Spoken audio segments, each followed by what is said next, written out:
I don't know, earlier this spring, I was at a Humanist meeting up in San Francisco, and we all went out afterwards for something to eat, and I'm sitting there, and this person next to me who I didn't know starts talking about Citizens United and amending the Constitution, and I was going, in my mind, I'm thinking, hey, dude, would you come and talk to us at the Humanist Society down in Silicon Valley?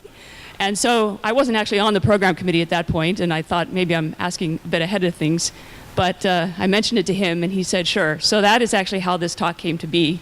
You can read a little bit about what he's going to talk about, and he did start out more as a lawyer, or not more as a lawyer, but a lawyer, and is now associate professor of political science in San Francisco State University. So let's welcome Marty Carcieri.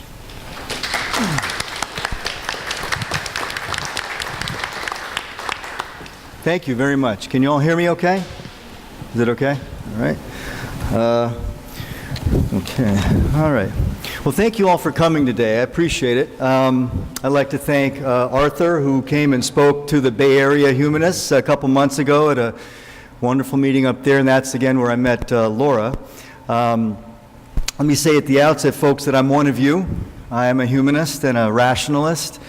I think that reason should be our guide for human life and for ethics. And so I'm very happy to be here. You know, the meeting a couple months ago at Bay Area Humanists, it was organized by our wonderful leader, a guy named Jim Barnett, and the focus was community.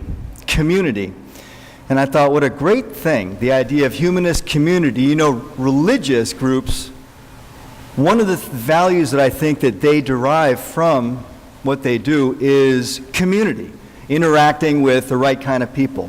And I thought, wow, what about genuine community for those who are skeptical about religious claims? And so there seemed to be a lot of momentum for this at that meeting a couple months ago. We've already had a good roundtable last month with about 24 people. Laura was there.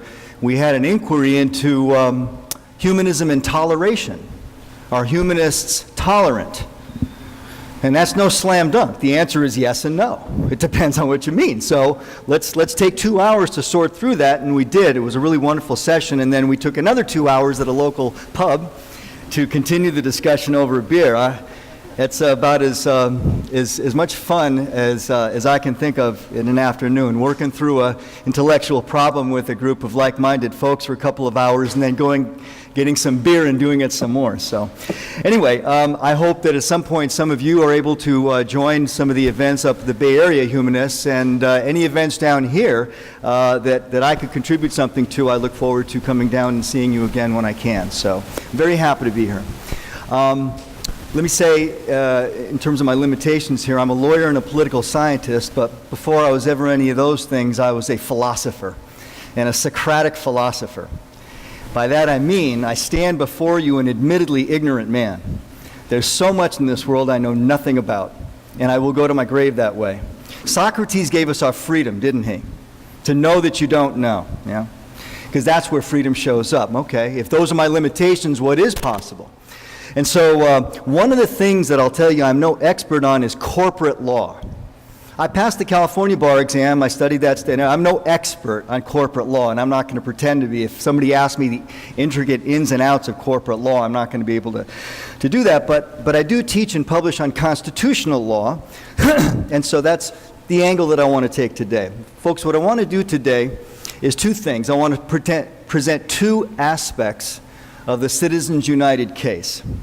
First, following a brief look at some of the major earlier Supreme Court decisions on which the Citizens United case rests, and that form the context of the Citizens United ruling, I'll present the basic legal specifics about the Citizens United case to you. Some of you have already looked over them on the handout that you have. And then I'll take any questions or comments that you have about the case itself. From there, assuming we have time, I think we will, I'll go on, secondly, to talk about the broader political dimension as opposed to the narrow legal aspect of the case. And when I mean the political dimension, I mean the prospects for invalidating the Citizens United case by constitutional amendment, if we the people so desire. And again, we'll take up any questions and comments that you've got, and I suspect we'll be pretty much to the end of our time. So that's what I want to do today. And at the outset, as I get into the cases, let me say a couple things for those of you who may not be so familiar with constitutional law. So first of all, under our legal system, the common law legal system that we inherited from England, judges, in deciding the disputes that they have to decide, look to earlier cases, earlier judicial rulings in the same area. These earlier cases are called precedents. Precedents, and this is probably a term that you've heard. Precedents are those cases which precede what we're looking at today. And the idea is that looking to earlier cases for guidance in resolving the present dispute in front of the court lends the judge's resolution of the present case more legitimacy and more authority if it's done in a principled way. We decide like cases alike. And if in an earlier case we decided this particular point of law, then that point of law should control in a later case where the facts are similar.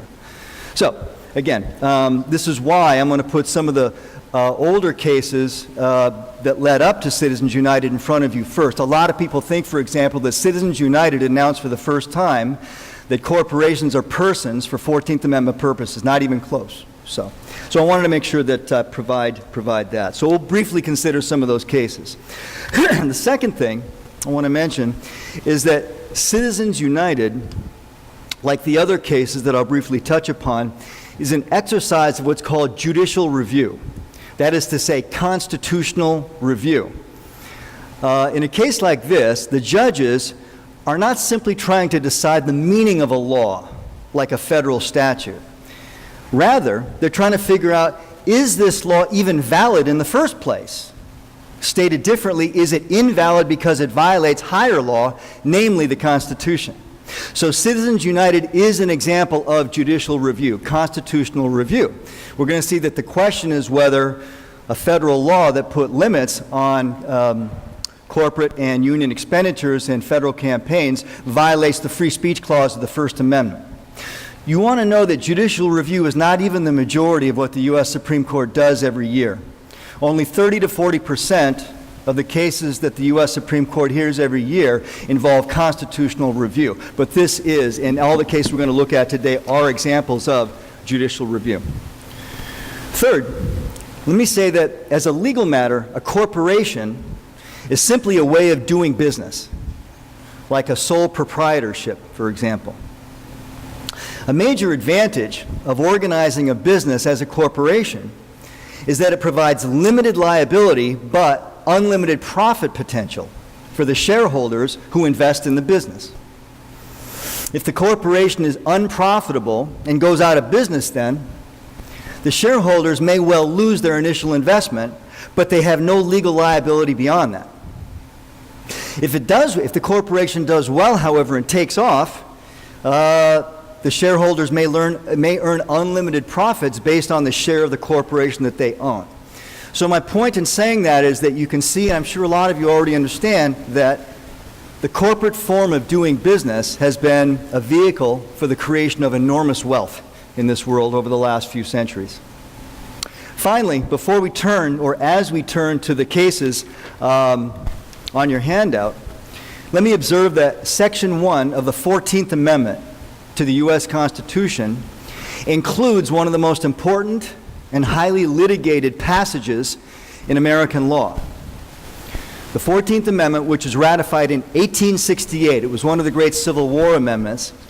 In Section 1 of the 14th Amendment provides, no state shall deny any person life, liberty, or property without due process of law, nor deny to any person within its jurisdiction the equal protection of the laws. So right there is the significance of a corporation being a person. It suddenly has independent constitutional rights under the 14th Amendment. Okay. So against that backdrop, we come first to the Santa Clara case at the top of the first page of your handout. And in that case, 1886, the U.S. Supreme Court held corporations are persons under the Due Process Clause of the 14th Amendment. Okay. So that is to say, for purposes of the 14th Amendment. Sir, after I present the cases, unless you can't hear me, I will take questions after I present the case, if I may. Okay, we don't have a microphone. If I may complete my presentation, sir, and then I'll take your question. Thank you. Otherwise, we just won't get done. Now, others are better qualified than me in laying out all the implications of corporate personhood, and I can give you a citation to a recent article if you like. But to appreciate the significance of this case, let us observe that before this time, before the Santa Clara case, corporations could do business within a state only if the state issued a corporate charter authorizing that business to do that operation, that business operation, at the same time imposing restrictions on corporate activity as a condition of having the charter. So initially, corporations were under kind of a contractual relationship. If you want to do business in this state, you must abide by these rules specified in the charter.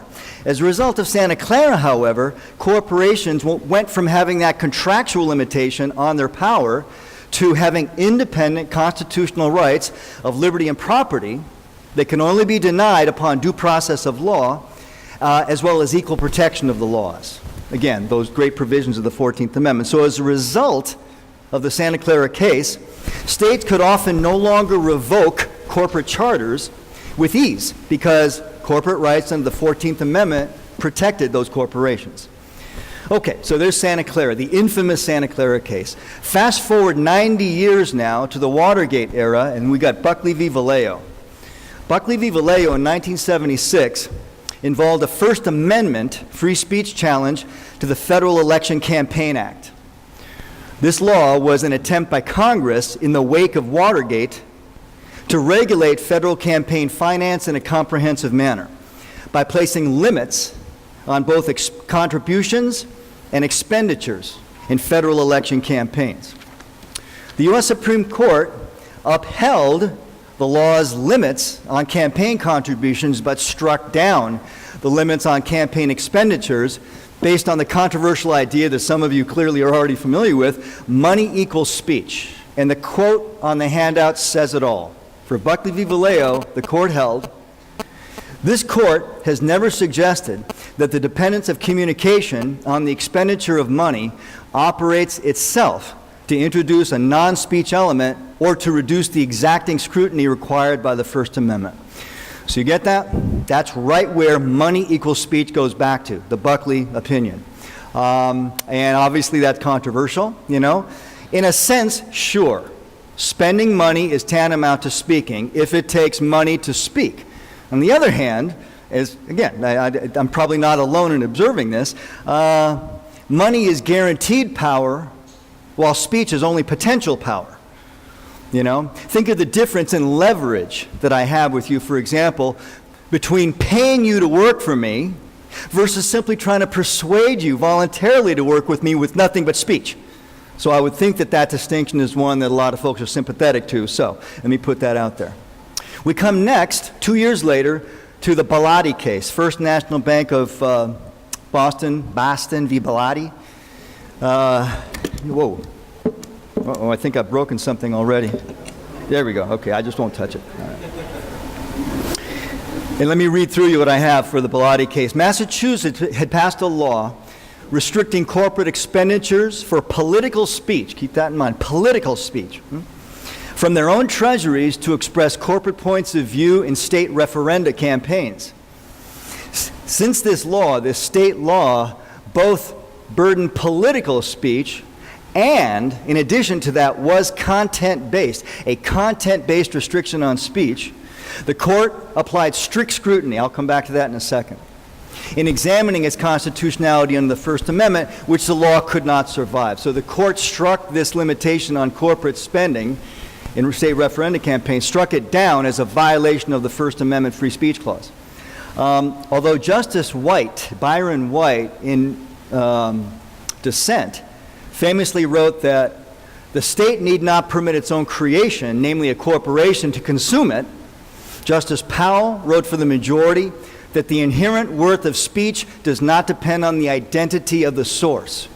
So whether it's a corporation or an individual human being, that speech is protected from the viewpoint of the free speech clause. We're going to come back to that. The conservatives in Citizens United are going to reinforce that point. So let me say something about this, folks. The way that the U.S. Supreme Court determines whether a given law, a given act of government, whether it's a statute or an executive order, violates the Constitution, it'll use something called a presumption. Ordinarily, the presumption when a law is challenged as unconstitutional is in favor of government, and that's as it has to be, right? So if you want to challenge, if a law affects you, and if a law burdens your interests in some way, and you want to challenge that law as a violation of the Constitution, probably you have the uphill battle. You're the one who has to make the case. The presumption is in favor of government and against you. And I suggest to you that's the way it has to be. If any time anybody challenged an ordinary act of government as a violation of the Constitution and the presumption were in favor of the person challenging it and against government, government would grind to a halt. Whatever you want to say about the U.S. Constitution, it does not create government by judiciary. It creates a republic in which the political branches, the legislature and the executive, are the prime movers of policy change through law. So, again, ordinarily, when somebody challenges a law as violating the Constitution, the presumption is in favor of government and against the individual challenging that law. All government has to do in order to to successfully defend its law against constitutional challenge is show that it has what's called a rational basis for the law. All government has to show is that the law that is being challenged as unconstitutional has a rational basis. Stated differently, when this happens, all government has to do in order to avoid having its law struck down is to show that the law is not utterly irrational, you see? Usually government can do that. Sometimes I have seen laws stupid enough that government could not even show that it was not an utterly irrational law. But the point I want to make is that rational basis is an easy standard for government to pass. And ordinarily that is the level of scrutiny that applies. However, by about the 1970s, the U.S. Supreme Court had pretty thoroughly developed this analytical framework in which, under some circumstances, when somebody challenges a law as violating the Constitution, the presumption is reversed, and the burden is on government to protect its law. Government is the one that has the uphill battle in court in trying to defend that law, and when that's the case, that's called strict scrutiny. And so, basically, the difference between these two levels of scrutiny, these two different degrees of the skepticism with which the court looks at the law, is the reversal of a presumption.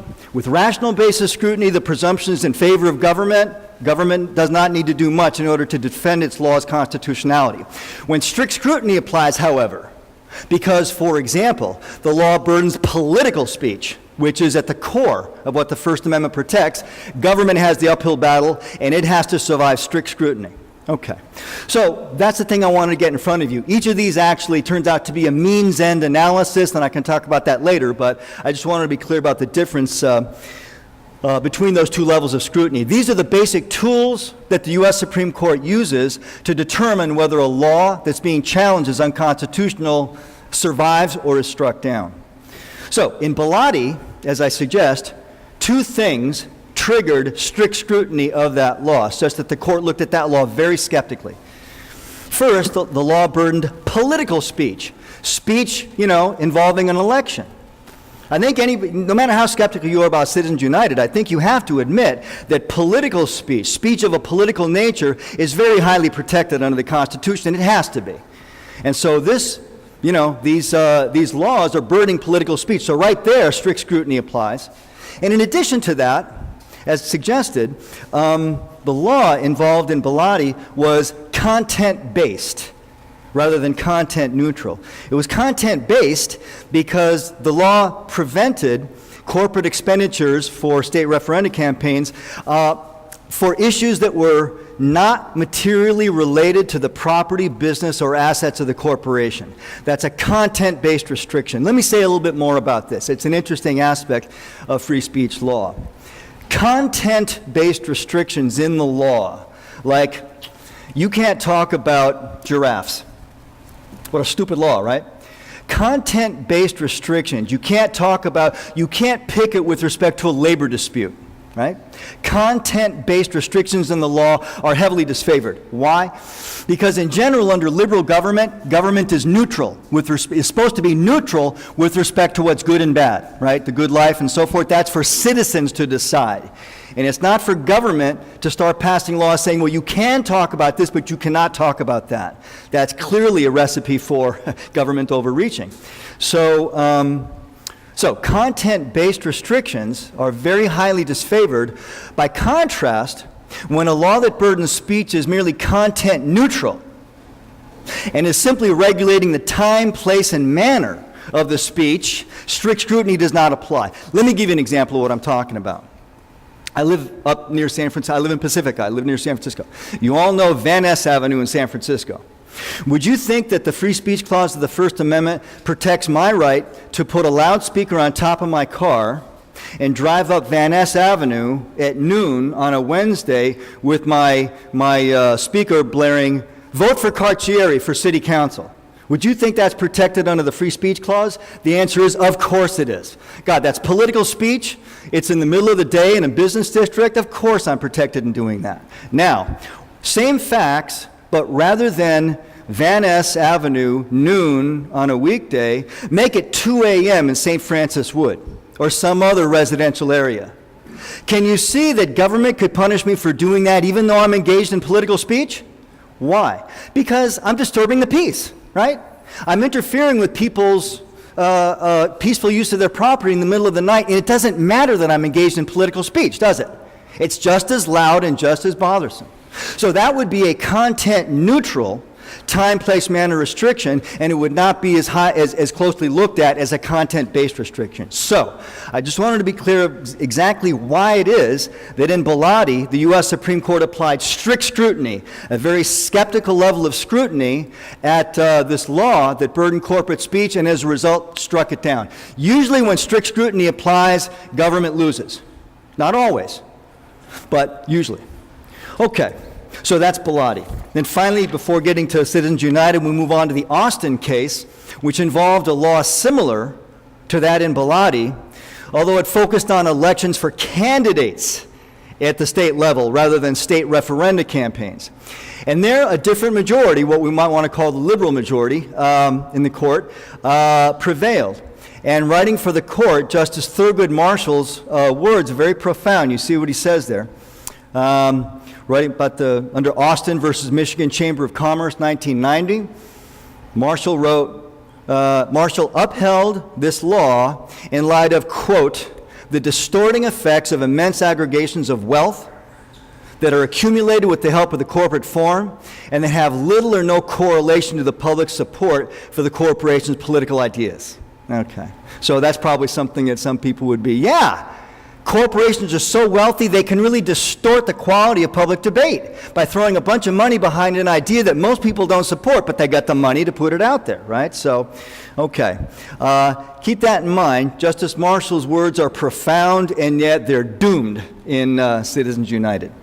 So then we come to Citizens United. Let me walk you through the first part of this. You see, the facts there are that a federal law, it says 2 U.S.C. 441B. USC means United States Code. So that means federal law. Doesn't mean University of South Carolina or University of Southern California. United States Code. So a federal law severely limited corporate and union expenditures to advocate the election or defeat of candidates through any form of media. In January 2008, Citizens United, a nonprofit corporation, released the movie Hillary, essentially a feature-length negative advertisement urging viewers to vote against Hillary Clinton, who some of you have probably heard of. Seeking to make Hillary available through video on demand, Citizens United produced 2 short ads for the movie, which provided the web address, that it ran on broadcast and cable TV. Fearing that the ads violated the federal law, Citizens United, to be clear, they brought the lawsuit. Government didn't come after Citizens United. Citizens United brought the lawsuit seeking what's called a declaratory judgment. That's a form of remedy. You're simply asking the court to declare whether you are within your rights or not, because you're not sure. Okay, so the federal trial court, the federal district court, ruled in favor of the FEC and against Citizens United, and Citizens United brought the case to the U.S. Supreme Court. So the issue, that is to say the legal question that the U.S. Supreme Court was called upon to answer in Citizens United, was whether this federal law violates the free speech clause of the First Amendment, and the holding, as you well know, is yes, it did. So this federal law was struck down, and so the U.S. Supreme Court, as you know, enabled the kind of corporate spending on ads that we saw last year. So that's the holding. The holding is the conclusion that the court gives. The holding is the answer to the issue. Does this law violate the Constitution? Yes. And now we get the reasoning. One of the nice things, again, whatever you want to say about this opinion, U.S. Supreme Court decisions have to give reasons for their conclusions, and we'll take a look and see what you think of the reasoning.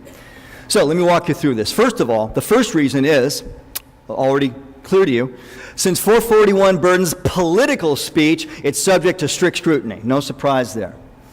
Second rationale, since speech restrictions, and this is the court speaking, based on the identity of the speaker, like its corporate identity, are often simply a means to control the content of the speech, Bellotti established that the First Amendment does not allow political speech restrictions based on a speaker's corporate identity.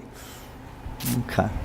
Third, since the anti-distortion rationale accepted in Austin would allow government to ban speech simply because the speaker is in association with a corporate form, Austin is now overruled. So the U.S. Supreme Court is resting its decision on earlier decisions like Bellotti and Santa Clara and so forth, but it's now distinguishing and invalidating the Austin case. Now, let me just say that in passing, this anti-distortion rationale, I have to say I think Justice Kennedy, writing for the majority in this case, has it right. You know, distorting effects of speech are a concern, but how on earth do we measure that? Some lies, even lies, are necessarily protected by the First Amendment. That's the price of a free society. Honey, I'll be home by 8, and I'm not there until 9. You know, have I committed a crime? You know, can government punish me for that? Some lies are necessarily protected. That's the price we pay for a First Amendment.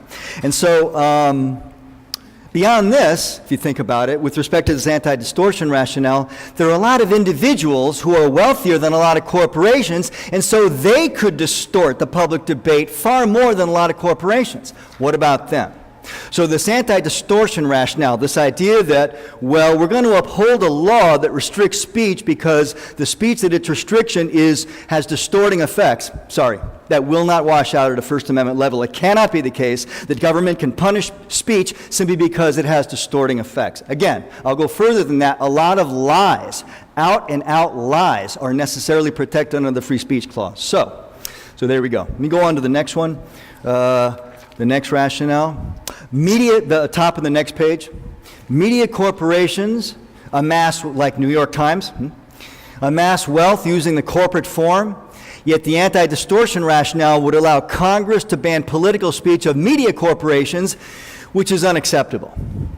That one may be a little bit hyperbolic, but technically speaking, the New York Times is a corporation, you know, so, and I don't think we want Congress passing laws keeping the New York Times or, you know, pick another newspaper on the other side of the political spectrum, from saying what they want to say in terms of political speech.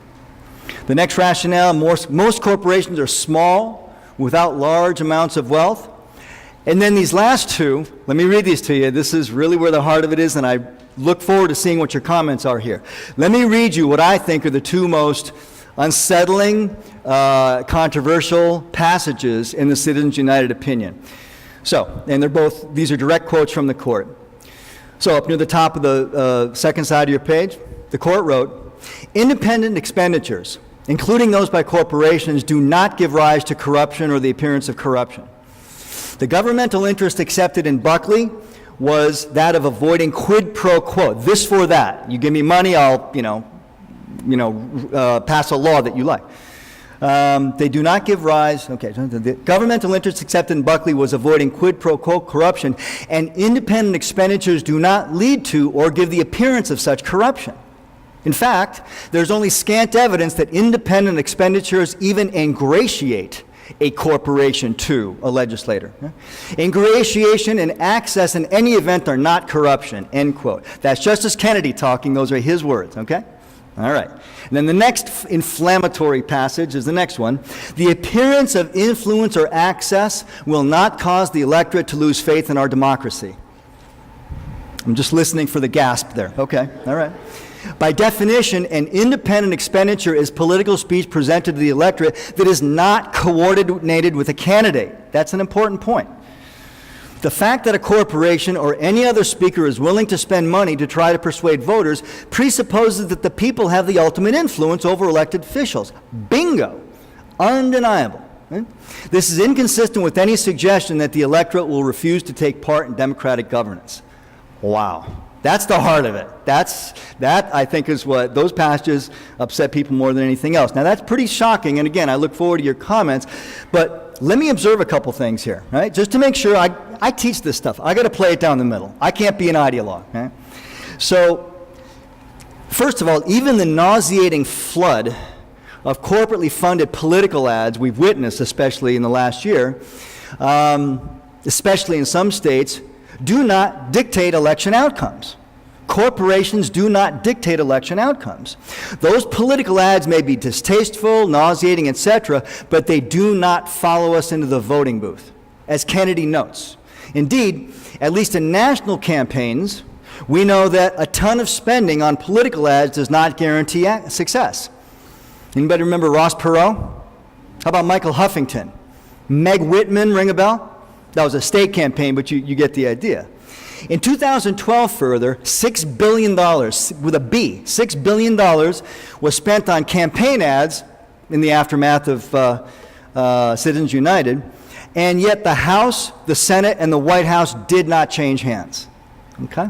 Moreover, lest we assume that it is Republicans who primarily benefit from corporate spending on political ads, the major beneficiary of the Citizens United ruling, striking down the federal law, et cetera, was a guy by the name of Barack Obama, for obvious reasons, right? All Barack Obama's team had to do by summer of last year was to cherry pick the very best ads that Mitt Romney's rivals had run against him and just run them in an ongoing loop. So I just wanted to dispel some of the more obvious potential objections to this. And there we are. Very quickly, Scalia, Alito, and Thomas, one sentence in their concurrence is worth underscoring. They write, the First Amendment is written in terms of speech, not speakers. Its text offers no foothold for excluding any category of speaker. Let me take a second with that. I just want to be clear. What is it that the First Amendment says? It says, Congress shall make no law... Congress shall make no law respecting an establishment of religion or prohibiting the free exercise thereof, or abridging the freedom of speech. Congress shall make no law abridging the freedom of speech. It doesn't mention person, it doesn't say the people, it doesn't say subjects. It protects the speech, not speakers. So starting from the text of the Free Speech Clause, the conservatives have a point.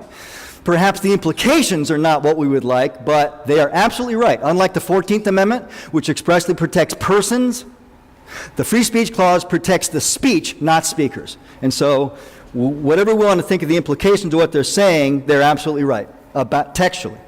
And then finally, and then I'll take your questions and comments, let me read to you the extended passage from the dissenting justices, the so-called liberal. I hate to use that. I like liberal. I'm a liberal.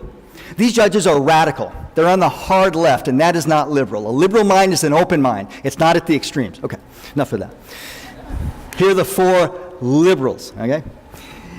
They write, in the context of election to public office, the distinction between corporate and human speakers is significant. Although they make enormous contributions to our society, corporations are not actually members of it. They cannot vote or run for office. The financial resources, legal structure, and instrumental orientation of corporations raise legitimate concerns about their role in the electoral process. The framers took it as a given that corporations could be comprehensively regulated in the service of the public welfare. Unlike our colleagues in the majority, They had little trouble distinguishing corporations from human beings. And when they constitutionalized the right to free speech, it was the free speech of individual Americans that they had in mind. In mind. They didn't actually say it, but that's what they had in mind according to the dissent. Unlike natural persons, corporations have limited liability for their owners and managers, perpetual life, separation of ownership and control, and favorable treatment of the accumulation of assets. Unlike voters in U.S. elections, corporations may be foreign control. Okay, folks, what do you say? What are your comments or questions at this point? And I will let Martin call on people and move the speaker around. And again, I'm no corporate lawyer.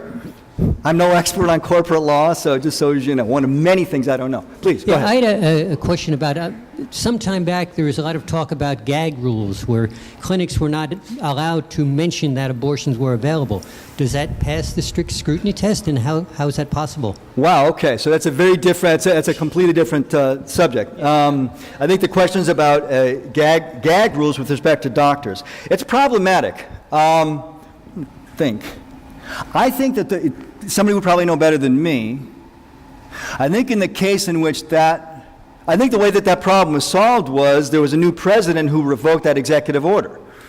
So I don't think I'm not sure, I don't think that ever got to the U.S. Supreme Court. There was a case called Rust versus Sullivan about 20 years ago that dealt with this, but the way in which the federally imposed gag order, imposed I think by the first George Bush, on what doctors could, et cetera, what you're talking about, that was lifted by executive order when Bill Clinton came into office. So that never even went to the court as far as I know. Okay, something on corporate speech and Citizens United, yes? The key thing that, I'm Chip, the key thing that strikes me was in the dissent that a corporation does not have the right to vote. And political speech is amongst the voters. Has anyone thought of using the fact that we can only, we could control politicians by saying they can only accept money from voters, but that still doesn't affect the speech side. What about the possibility of saying that political speech is the discussion of the voters, not of the outsiders, foreigners, or corporations? Okay. Once again, the majority's response to that is that the First Amendment, the free speech clause of the First Amendment, does not only protect some speakers, it protects speech, not speakers. So they would take exception to your, if I understood what you were saying, political speech only takes place among humans. They're going to say that's just not true. That's not what among voters. The First Amendment does not say that either. I am sympathetic to your view, right? But they're right about this with respect to the text. That's why what I'm going to talk about, I'm glad to take any questions you've got. The only way to remedy this case, if we think it needs to be remedied, is by constitutional amendment. Yeah, so that's where I think it would change. Thank you. Yes, sir. I have a question. What happens when a corporation gives an opinion, and I'm an investor in that corporation, and I don't agree with that opinion? Okay. There's free speech. Don't I have a right to say, hey, you can't do that as a investor in that corporation? Do I have a right to say, hey, cut it out, or at least take my point of view into account? Sure. Somehow. Well, as things stand right now, under Citizens United, the corporation has the right to spend money on its distinctive political views. I would say the basic remedy you have is to withdraw your investment from that corporation. That may be kind of not satisfying, but you certainly have that right. There are proxy fights as well. That's right. And again, there's people who know this better than I. Stated differently, you raise a very legitimate concern, sir. But somebody might say from the other side, why do you as one shareholder get to tell the corporation what it gets to say, you know? If you're just one if you were a majority shareholder, that might be different. But if you're just one shareholder, I'm not sure why you get to dictate what this corporation can say and what it can't. Go ahead. But what if I had a group of people that I could get involved that belong to corporations? Hey, we can Sure. We don't agree with it. Good. Sounds to me like the problem we resolve through political means then, right? Just a struggle of majority and minority without having to drag the courts into it. Yeah, good. Thank you. Yeah, whoever. Hi. I hear a voice. I'm back here. Oh, good. Yeah. Okay, I'm the gadfly token libertarian here. And so I'm not afraid. Okay. And so first of all, I'm very glad to hear you basically make the argument that the court may actually have stood on at least semi-solid ground in terms of their decision. And here's my issue, and I understand the distorting effects and all of that, but I see a very, very dangerous slippery slope because I think and you haven't really talked about what the form of your amendment would be, but I'm very concerned. I'm very concerned that you're talking about limiting assembly, and you're talking about limiting collective action, because it's almost impossible in this day and age to sort of put together a collective action without some sort of corporate form, some sort of nonprofits, and I can imagine some sort of dictatorial, like Bloomberg with his third and fourth term, some very rich guy gets into office and is able to say, nobody can challenge me because you can't put together an organization and collect dues and make, and get media to make a case against me, whereas he can spend all his money, on the other side. I just see it as very dangerous. Yeah, no, it's a legitimate concern. I will speak a little bit, if I have time, to the form that the amendment might take that would invalidate Citizens United. I think there are ways around what you're talking about. I don't think we necessarily have to burden freedom of assembly. I think there could be ways of doing this. So it's a legitimate concern, but I think that if we do have a constitutional convention that draws up a proposed amendment to invalidate Citizens United, it would not have to burden freedom of assembly, although that's a legitimate concern. Let me move on, if I may. Thank you. Yeah, Yes. Martin, so I think it's hard for the people sitting there forward to look at you when you're halfway I'm back sorry, yeah, I there. just So wanted to... could you sit at the front? Anyway, I couldn't even see where the voice was coming from. Yes, ma'am, go ahead.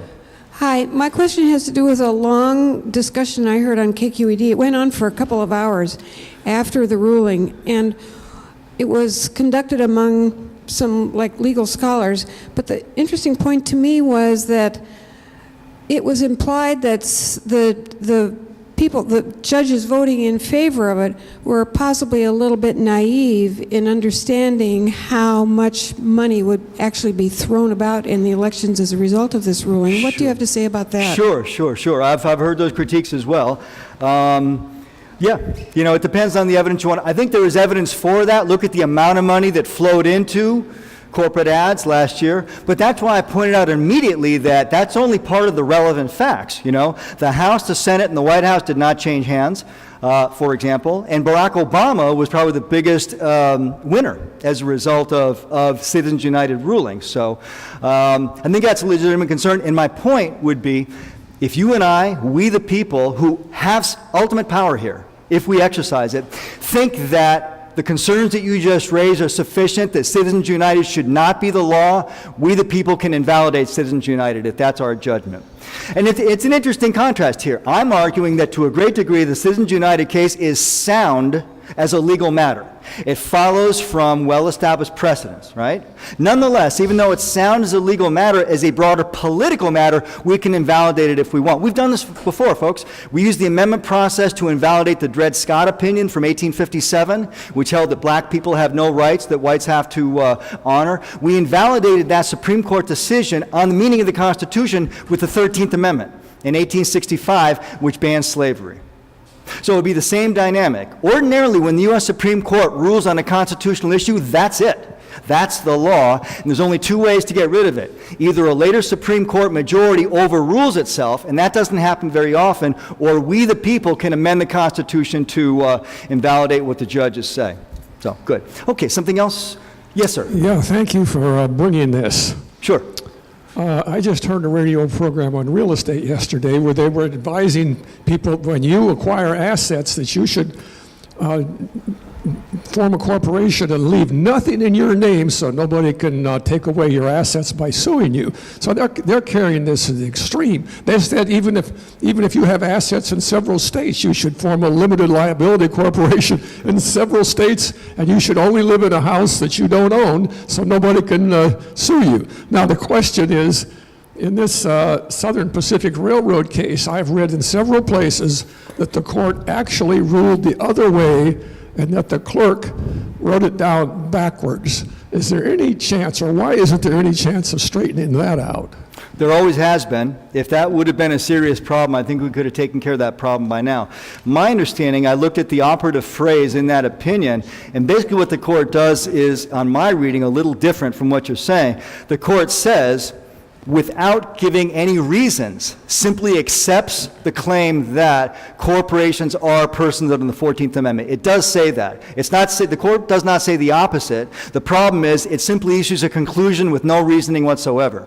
Later cases of the Supreme Court have attempted to lay out some reasoning for that, but it's always been on shaky ground. And again, your concerns I share. They're legitimate. The thing is, we the people now, in our lifetimes, in the next 10 years or so, could finally fix this problem. And again, once I get on to the second part of my presentation, I'll show you what we might do. There's several ways, I think, to invalidate the Citizens United case. So, good. Okay, anything else? Yes, sir. What do you say? Is the Constitution crystal clear about to whom it applies? Does it apply to natural persons? Does it apply only to citizens?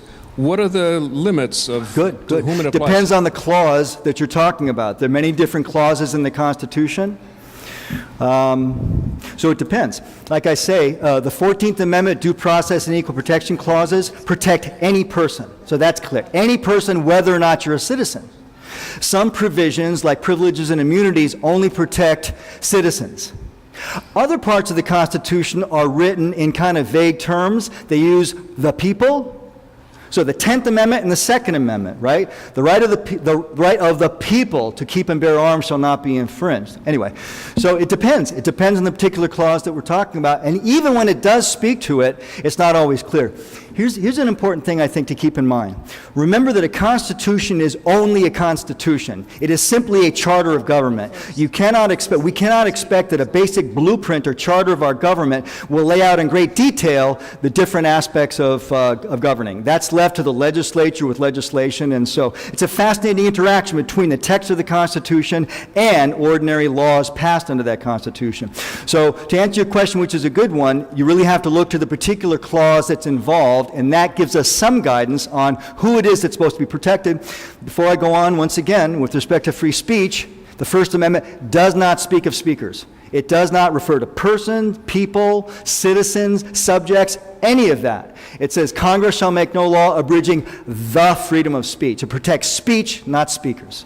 Okay, what else? So we've got 15 to 20 minutes left. Two more questions. You want to continue with the questions? Perfect. That's fine. Okay. I'll be glad to talk to folks afterwards, too. Yes, sir. Well, it seems to me the issue here is not free speech, it's expensive speech. It's as if, it's free if you can pay for it. That's an oxymoron. So the issue is, am I free to go on national television and say whatever? You know, I can't do that. Yeah. So this a candidate who represents millions of poor people is going to get less time than a candidate who represents a few hundred rich people. Okay. That is clearly unfair. So I think, as you say, the issue is you can't be punished for the content of what you're saying. That's not the issue. The issue is fair access to the mass media. Okay, good. Sounds to me like you have a problem with capitalism. And with a lot of people do. Well, I mean, here's the thing. There is social and economic inequality in this country, and that's not going to change. Hopefully we can lessen the inequality, but the fact that some people have more money than others is a permanent feature of our system. There's just no getting around that. Well, it seems to me we could get around. I see people have a right to make tons of money. That's true. Yep. But does that mean they have more right to speak on the mass media? They have the right to more time than other people. That's the issue. The answer is yes right now, under Citizens United. Well, maybe that's a 5-4 decision, but it seems to me they could easily have interpreted the Constitution to say you cannot be punished for the content of what you say, but the government has a right to regulate the amount of time people. The time I get on the media should be how many people do I represent. Sure. If I represent only myself, I shouldn't get much time. I should get 1 second on the media. But if I represent 10 million people, I should get a significant amount of time. And a wealthy person with billions of dollars, if he represents only himself, he should not be given a lot of time. Okay. This is why it may be a good idea to pass an amendment to invalidate Citizens United. I think we're all on the same page, actually, to a great degree. Okay. One more, shall I continue? Your choice. Okay. Let me, I'll tell you what, I'll talk to folks afterwards if you want. Let me make sure I get to the rest of my stuff. It's not a lot, but I do want to say something about the amendment process, so let me proceed now, if I may. So again, so far I've tried to make the case that Citizens United, to a great degree, is defensible. As a legal matter, it rests on major precedents, and so, in a sense, it's legitimate as a matter of constitutional law. And yet, obviously, the dissenting opinion has a point, and when we look at our national politics, it's polarization, and again, the nauseating attack ads. I'm just glad I didn't live in Ohio. Can you imagine the onslaught of political ads they had to deal with? So the question arises, what can we do about this? One even wonders with the great President Lincoln. This thing is, hang on. This is why I went into the humanities. You can see what a technical whiz I am here. So I went into philosophy. Okay. One wonders with Lincoln in the Gettysburg Address whether government of the people, by the people, for the people will perish from the earth. I wonder about that. Will our Constitution exist in 100 years? Well, in response, I think we can also take our cues from Lincoln. Here is what I mean. In Lincoln's first inaugural address, one of the most incredible political documents I've ever read in my life, after he had used several other brilliant appeals to the southern states to stop seceding, he said, look, if it will save the Union, I will not oppose an amendment making slavery permanent in the states where it now exists. Now, those southern states kept seceding, and we had to fight a long, bloody civil war. 600,000 people died in the Civil War. We still have not. This country has still not recovered from the Civil War.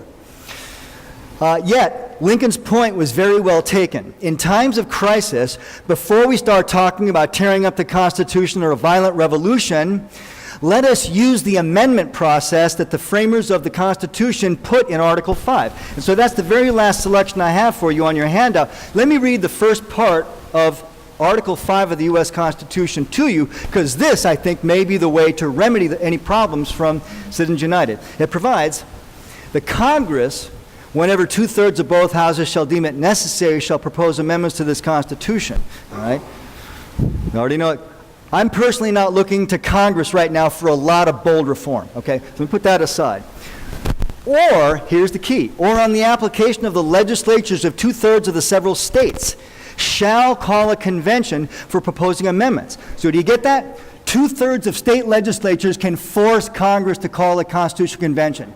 That's what's to understand. Congress does not have this bottled up on its own. We, the people, through our state legislatures, can force Congress to call a constitutional convention.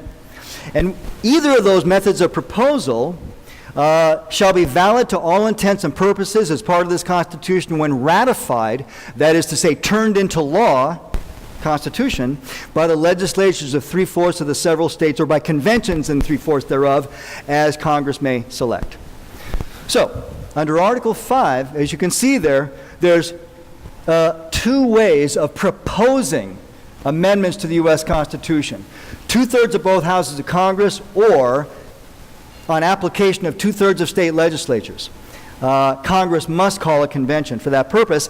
And then once an amendment is proposed, it has to be voted upon by we the people through our 3/4 majority, and can be ratified, turned into law, become a part of the Constitution by approval of 3/4 of state legislatures or 3/4 of state ratifying conventions. Now, some legal scholars have written that Article 5 of our Constitution makes it too hard, too difficult to change the Constitution. I think that's plausible, but for the time being, this is all we have. This is the law, this is the process that the framers of the Constitution gave us, so we should be clear about that. So if you and I, we the people, think that Citizens United is on balance not good, we have the power under Article 5 to amend the Constitution to invalidate the Citizens United case. Again, we've done this before. The 13th Amendment invalidated Dred Scott, and there have been some other examples as well. Now, we in this country are not going to get rid of the corporate form of business anytime soon. We're simply not going to do that. But what we can do is to withdraw certain constitutional protections from them if we want. Again, you notice that under Article 5, there are no substantive limits on what we can do. It simply sets up a process for amending the Constitution. We can do anything we want. We can get rid of the First Amendment if we want. I don't think we're going to do that. I don't think it'd be a good idea, but we can do whatever we want. So if you agree, if you think that we should do to Citizens United what the 13th Amendment did to Dred Scott, you should know, and some of you told me amend something about, also the group Common Cause has launched a project to invalidate Citizens United. It is aimed at the state level, getting states by ballot initiative to direct their state legislatures to call on Congress to call a constitutional convention to propose an amendment to invalidate Citizens United. You want to know that right now 13 states have already done that. And so we're almost halfway there. 2/3 of state legislatures out of 50, 34 state legislatures would have to call on Congress to do this. 13 have already done it. And in addition to that, hundreds of municipalities have done it, although that's more symbolic. They have no role. Municipalities have no role under Article 5. But the point is we're already halfway there. I don't know if you knew that or not. So this could be a way, within the next 10 years or so, this could be a way in which Congress could be forced to call a convention to propose an amendment to invalidate Citizens United. Now, I think there's different complementary ways that we could invalidate Citizens United by amendment. We could, for example, specify that Congress shall have power to regulate spending in federal elections in a comprehensive way. We could provide by amendment for public financing of all federal elections, banning all private spending on these campaigns. We can do that. Clearly this has occurred to you. Yes, we could do that. Remember, folks, somebody said, well, would that be constitutional to do it? By definition, it's constitutional because we are now writing it into the Constitution. Right? Okay. We could even go beyond corporate free speech rights under the First Amendment and deny corporations the status of personhood under the 14th Amendment. This would strip corporations of independent constitutional rights of due process and equal protection. So, as an empirical matter, as a matter of fact, of what may happen, the momentum behind an amendment invalidating Citizens United suggests that the states may very well, in coming years, force Congress to call a constitutional convention to propose an amendment like this. As a normative matter of what ought to happen, I suggest that cutting back on corporate power in this way would be a very appropriate use of the amendment process. Here's the thing. The Constitution basically balances power. That's what it does. It either recognizes or creates great centers of power and then checks them with each other. Let me give you 5 examples of what I'm talking about. Again, what I'm saying is that what the Constitution basically does is empower and disempower government, right? It recognizes or creates great centers of power, but then limits their power, balance of power, because any one of those can get too strong. So, for example, notice how the Constitution separates church and state, religious and political power. The 2 religion clauses of the First Amendment separate politics and religion to a great degree. There is a separation of power.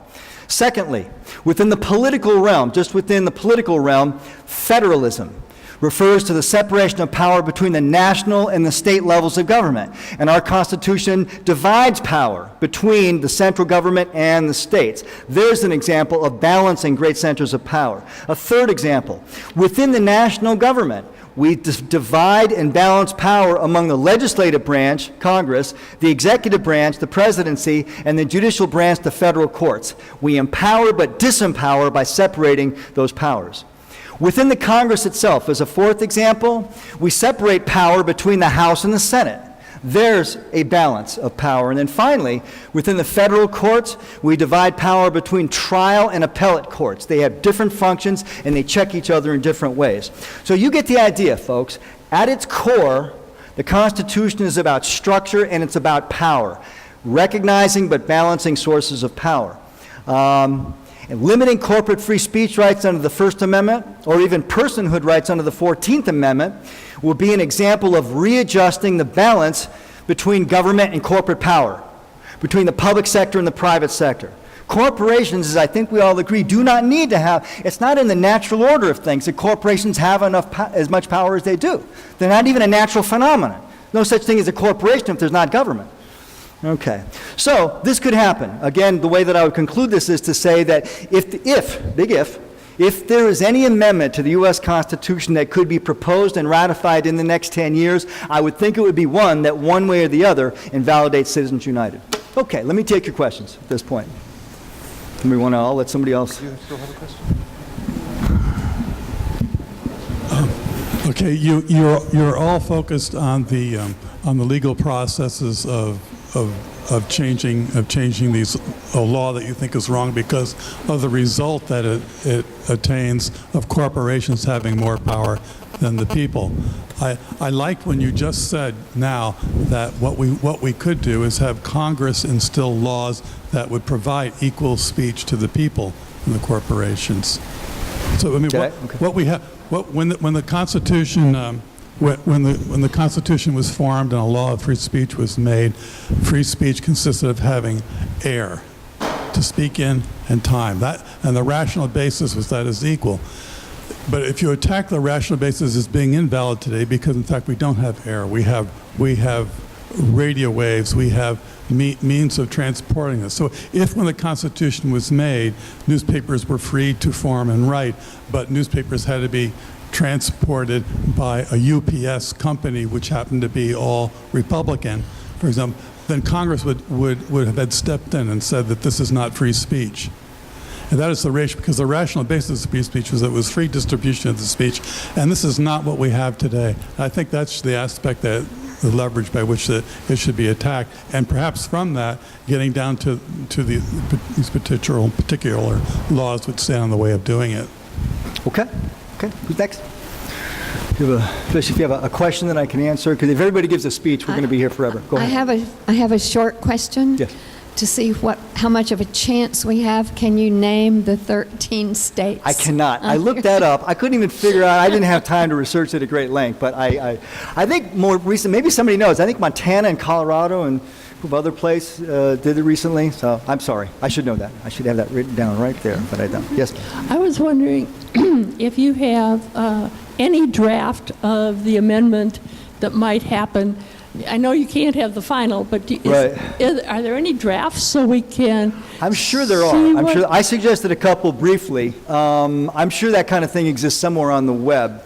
But again, I think a couple ways that I suggested. One that clearly a lot of people are familiar with is only public financing of federal elections, no private financing. That would be one way to conclude it. We could also say, in addition to that, and by the way, Congress shall have power to regulate campaign finance at the federal level in a comprehensive way. See, this is what Congress tried to do back when Congress was functional. Some of you, I can tell, remember. 1974, 1975, the Federal Election Campaign Act, in the wake of Watergate, actually passed Congress, and it was an attempt comprehensively to regulate federal campaign finance by imposing limitations on contributions and expenditures, and the U.S. Supreme Court in Buckley upheld part of the law, struck down part of it, so they left it in tatters with the result that nobody could really defend, you see? But that's what Congress was trying to do, and so we could, by amendment, say Congress shall have power to do this, and that's it. That's our highest law. Congress shall have that power. Yeah, I was just going to say the name of that group you were mentioning before is Move to Amend. Move to Amend. So their website's movetoamend.org, and they want to overturn Citizens United and say money is not speech. So they want to do two things. Good.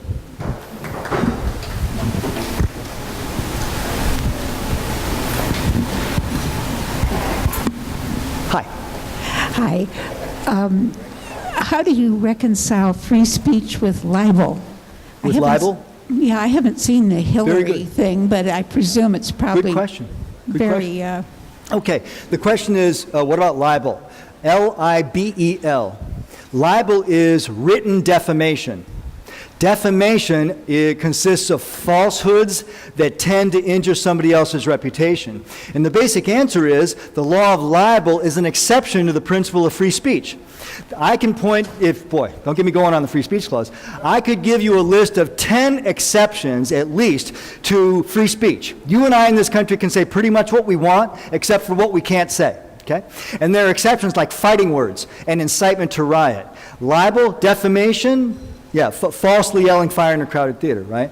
So, libel is an exception. Government can create laws that allow people to sue other people for defamation. And if you have proven that I libeled you, I can't hide behind the First Amendment and say free speech, because the court's going to say, no, she has an interest in not having her reputation trashed gratuitously by lies. So libel, the law of libel, is an exception to the general principle of free speech. That's how I reconcile the two. Excellent question. What do we got here? You're good. Look at that. Oh, bless your heart. Look at that. Okay. The states that have voted to direct their state legislatures to call on Congress, to call a convention, yada, yada, yada. Hawaii, Maryland, New Mexico, Vermont, Rhode Island. I was born in Rhode Island. They talk funny back there, so I can, all right. Rhode Island, California, Massachusetts, Connecticut, New Jersey, Montana, Colorado, West Virginia, Maine, Illinois, Delaware, and Oregon. Very good. Okay. Okay, yes. And again, I think the real idea here is when changes through politics, your politicians should be able to say whether they are for or against Citizens United. Sure. And if they are for, can they explain why that is good for our middle class? They say for? Why it's good for the middle class. Why is that decision good for our middle class? Because that's what we want in this country, is a well-educated, hopefully a secular government middle class. Okay, okay. I don't disagree with that. I'm sorry, so was there a question there? I think I agree with what you say. Well, it's really not a question. It's basically a process. Okay. If you want to change, you better elect people that will make the change happen. Listen, get me going on that. Now, this is something I'm really not an expert on, but it does seem to me one of the problems that really plagues our politics is the way in which legislative districts are drawn in the House of Representatives. A lot of them basically lock in and guarantee either a Republican or Democratic candidate. I have no clue how to solve that problem, but I wish that we could. I'm sorry? And how do we do that? It's invariably a political process. It's a serious problem, and I just don't know how to solve it. That's what you need an amendment for, gerrymandering. Okay. I don't disagree with that. I think and I would support that if it were written the right way. My message here today is, since it is so difficult to amend the U.S. Constitution, if there's any amendment that could possibly pass in the next 10 years, it would be one invalidating Citizens United. Hi, Dana St. George. Yeah, I have a question. There you go. Excuse me. Yes. Hi. Your voices. Oh, I thought I had it backwards. Yes. Wasn't there some kind of law or custom, at least, from, I don't know, was the FCC, that political candidates of all kinds could get equal airtime, and there was some kind of law that regulated that, and that was struck down in the last decade or so, or it ceased to operate somehow? Okay. It's vaguely ringing a bell, but there's nothing I can say about that. I just don't know. Really? I just don't know. Huh. I mean, this could be something that varies from state to state. I told you at the beginning I'm a philosopher. I'm an ignorant man. There's so much stuff I don't know. That would be one of them.